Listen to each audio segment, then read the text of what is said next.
Good day everyone! Panibagong araw at panibagong galangan na naman tayo. Pumunta nga pala kami guys sa Farm Villaronte ng San Antonio. Nakarating din kami guys kahit mahaba nga ang biyahe. Ito nga pala ang bumugad sa amin ang napakagandang view.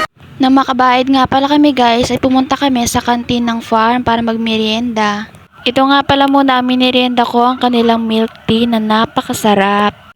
Yan nga pala ang napakalawak at napakaganda nilang mga bulaklak. Hindi nga ako makapag-picture dyan guys dahil sobrang antirik ang init.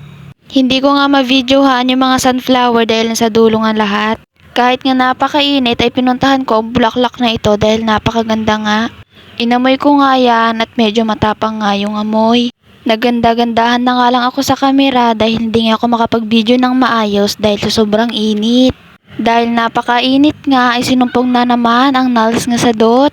Hindi ko nga sana ibibideo ang mga bulaklak dahil mas maganda pa sila sa akin.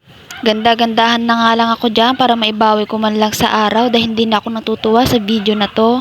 Dahil mas mainit pa nga ang ulo ko sa panahon na to ay uuwi na lang kami. Pauwi na nga kami at abangan na lang ang aking susunod na video. Goodbye guys!